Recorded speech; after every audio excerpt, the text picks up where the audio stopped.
Olá pessoal, tudo bem? Hoje eu, João Renato, estou aqui para falar um pouco, do conteúdo de geografia, que é sobre a Europa, Então a gente tem várias coisas que a gente vai falar, então já bora dar um início. Primeiro de tudo, a Europa é o segundo menor continente que a gente tem no mundo, ficando atrás apenas da Oceania. Ela tem aproximadamente 10,5 milhões de quilômetros quadrados. Além disso, por ela ser um continente pequeno, ela possui vários países, também pequenos, mais ou menos 49. Só para você ter uma noção, o Brasil tem 8,5 milhões de quilômetros quadrados. Se você tirar essa parte da Rússia, que tem na Europa, todos os países europeus caberiam no Brasil.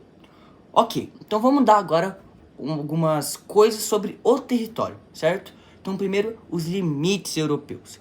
O primeiro limite que a gente tem é na região leste, na parte oriental, onde a gente tem cadeias montanhosas que chamamos de montes Urais. Eles dividem a parte europeia, da Rússia, e a parte asiática. Já no norte, a gente tem o Oceano Glacial Ártico, acima da Escandinávia. Eu já vou mostrar tudo isso aí para vocês nos mapas. E durante grande parte do ano ela fica congelada.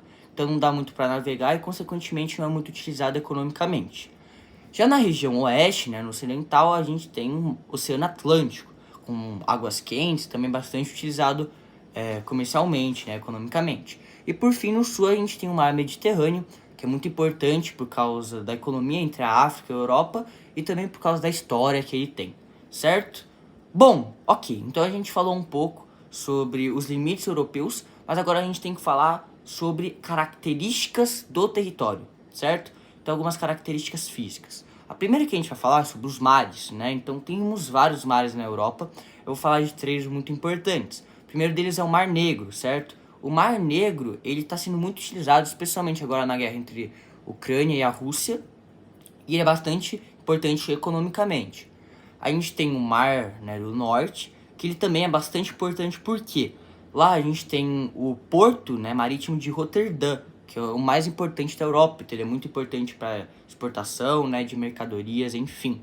E por fim a gente tem o Mar Mediterrâneo, que é tudo aquilo que eu falei, então ele é muito importante economicamente, entre a África e a Europa, a história dele, e a gente também tem o Estreito de Gibraltar, Gibraltar, que é esse aqui que eu estou mostrando agora. Bom, é uma partezinha pequena, que divide a Espanha de Marrocos, certo? Então esses são os mares. Além disso, a gente tem as penínsulas. Então, uma das penínsulas que a gente tem a primeira delas é a Península Ibérica, certo? Que é aquela onde a gente tem Portugal, Espanha, tá? Depois nós temos a Península Itálica, que como o nome já se diz, é Itália. E por fim, a gente tem a Escandinávia. A Escandinávia, ela é composta por especialmente 3 países, mas também a gente pode considerar os outros, que são os países nórdicos. Então, os países nórdicos são a Islândia, a Dinamarca, a Noruega, a Suécia e a Finlândia, certo? Mas a Escandinávia, que a gente diz, é especialmente a Noruega, a Suécia e a Dinamarca, fechou? Agora vamos falar um pouco das ilhas que a gente tem. Bom, lá na parte de cima a gente tem a Islândia, na parte de baixo a gente tem a Irlanda e a Irlanda do Norte, e por fim a gente tem a Grã-Bretanha. Bom, João, mas qual que é a diferença entre eles, Primeiro a gente tem a Inglaterra, que é o país. Depois a gente tem a Grã-Bretanha, que é a Escócia, País de Gales e a Inglaterra. E por fim a gente tem o Reino Unido, que é todos esses países, da Grã-Bretanha, mais a Irlanda do Norte, certo? Voltando. Perfeito. Então a gente já deu um contexto, territorial, como eu já falei. Então a gente tem os mares, a gente tem as penínsulas, tem 3 lados banhados por água. Também falei sobre os limites, tudo isso. E agora a gente vai falar um pouco sobre o relevo que a gente tem na Europa, certo? Então na parte norte, ou setentrional, nós temos os planaltos, certo? Os planaltos, eles sofreram um intenso processo de desgaste erosivo, vinda de eras geológicas remotas. Basicamente, o que isso significa? Que chuvas, coisas meteorológicas, durante vários anos moldaram aquele relevo, deixando eles mais regulares ou não, mais aplanados, mais arredondados, com alturas geralmente moderadas, que são os planaltos. Eles são chamados de desdobramentos antigos, certo? E o principal que nós temos são os Alpes escandinavos, que estão lá na Escandinávia, consequentemente. Já na região sul, né, meridional, nós temos as cadeias montanhosas, né, que são desdobramentos modernos.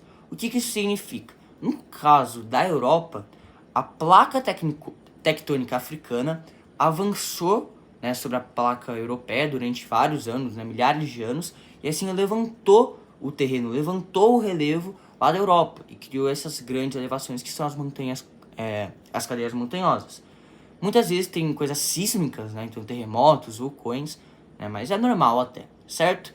Então os principais que a gente tem os Alpes suíços, né, na Suíça, a gente tem os Balcãs, lá na Grécia, e a gente também tem o Cáucaso, lá na Rússia. Tá? E por fim, a gente tem as planícies. Bom, as planícies são as mais abrangentes, né, mais significativas no território europeu, sendo mais ou menos 70%, e a formação dela é por decomposição de sedimentos. Então é mais ou menos assim. A chuva, ela realiza o processo erosivo nos planaltos e isso solta sedimentos. E aí formam-se rios e os rios trazem esses sedimentos e formam as planícies. Consequentemente, as planícies são mais povoadas. Por quê? Além da facilidade de transportar por causa dos rios, diminuição, né, das coisas sísmicas, porque ela está mais longe das cadeias montanhosas, mas também, especialmente por causa dos rios, porque eles proporcionam um lugar muito bom para se viver, por causa das condições do território, do ar, matéria-prima. Então é isso a próxima coisa que a gente vai falar, que é sobre os rios, né, que estão muito presentes nas planícies.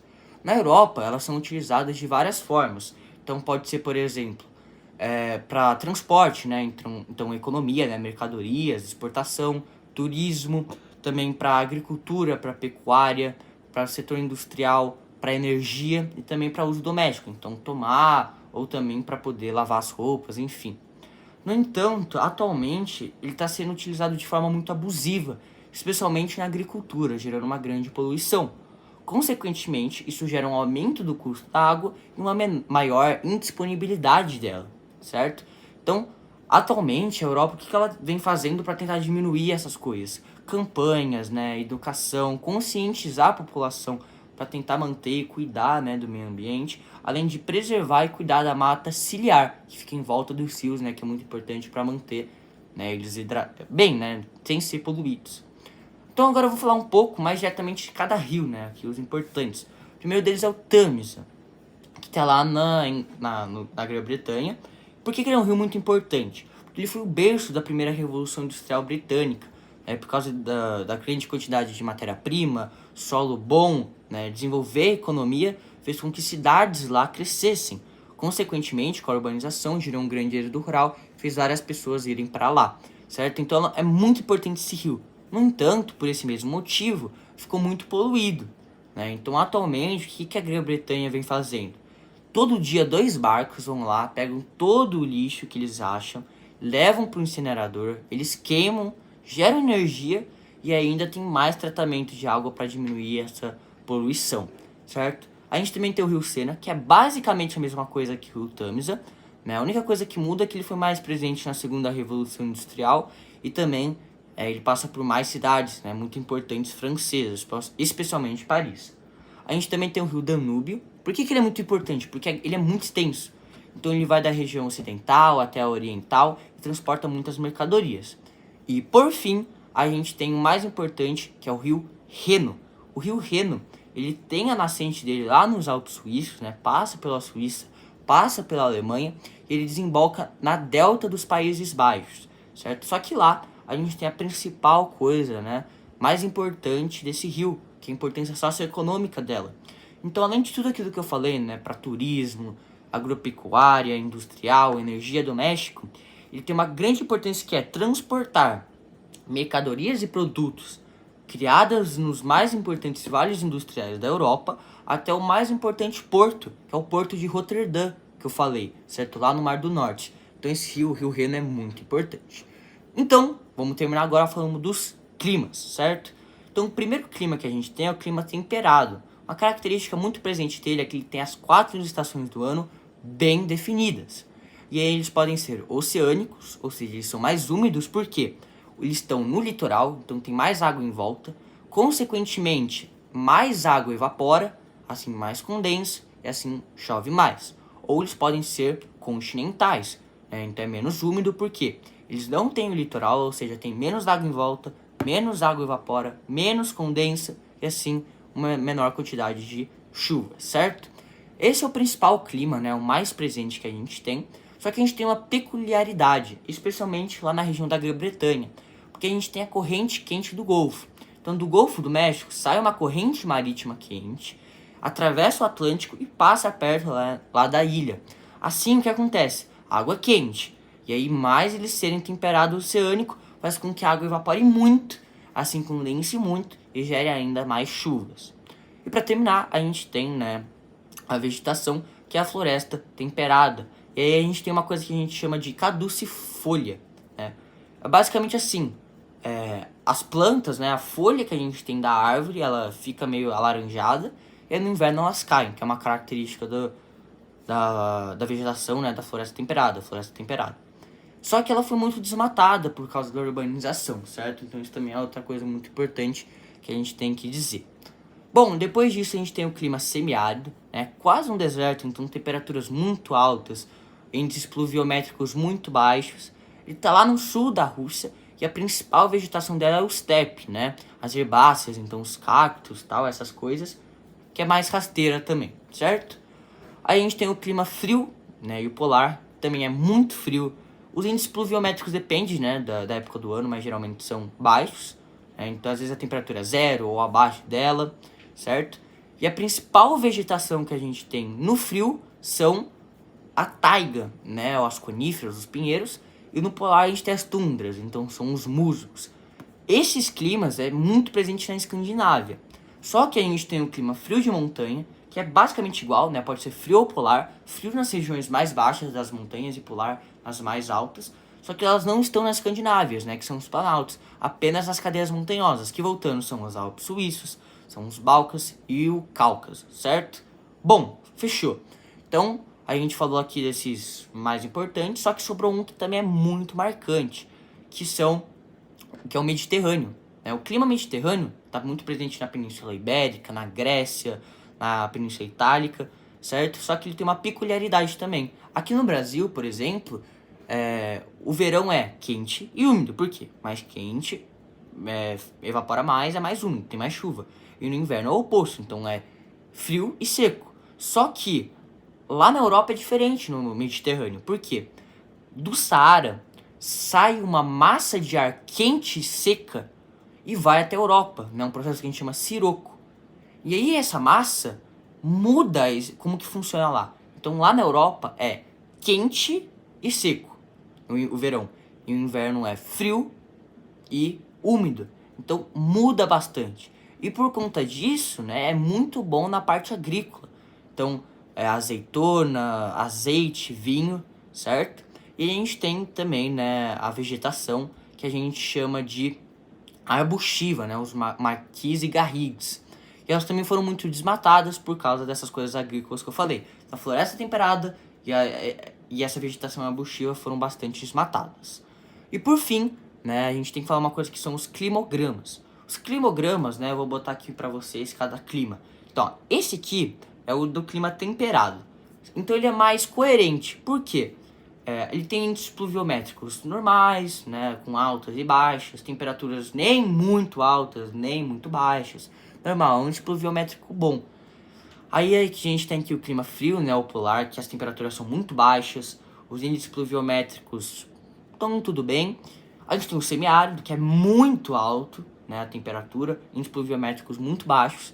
E o Mediterrâneo, que é o oposto. Então, ó, aqui a temperatura está muito alta, só que a pluviosidade está muito baixa. Aqui ó, a temperatura está muito baixa, mas o índice pluviométrico está muito alto, certo? Então esses são os climogramas que vão cair na prova, que é importante saber. Por fim, a gente tem a divisão regional, né, da Europa. Então vamos lá. A gente tem na parte leste, oriental, as antigas potências socialistas, né, que tiveram um atraso no seu desenvolvimento, porque a Europa era capitalista, o mundo é capitalista, né? Então é muito difícil você poder se desenvolver, né, nesse mundo se você era socialista. Então muitos países lá são emergentes. Já na região norte, a gente tem a Escandinávia, né, os países com os melhores IDHs, né? Então a gente tem, por exemplo, a Noruega, a gente tem a Suécia, a gente tem a Dinamarca, a gente tem a Finlândia, todos esses países com IDHs muito bons, certo? Já na região ocidental, né, na parte oeste, a gente tem as nações mais ricas da Europa. Então o PIB, por exemplo, da Europa é Alemanha, Reino Unido, né, Inglaterra e França, certo? E esses são todos ocidentais. E por fim a gente tem na parte sul, que são a Península Ibérica, a Península Itálica, próximo ao mar Mediterrâneo, que são grandes países agrícolas, né, por causa do clima que eu falei, certo? Então, essa é a matéria da prova, que é importante a gente saber. E é isso. Desejo uma boa prova e tudo de bom pra vocês na prova amanhã. Valeu!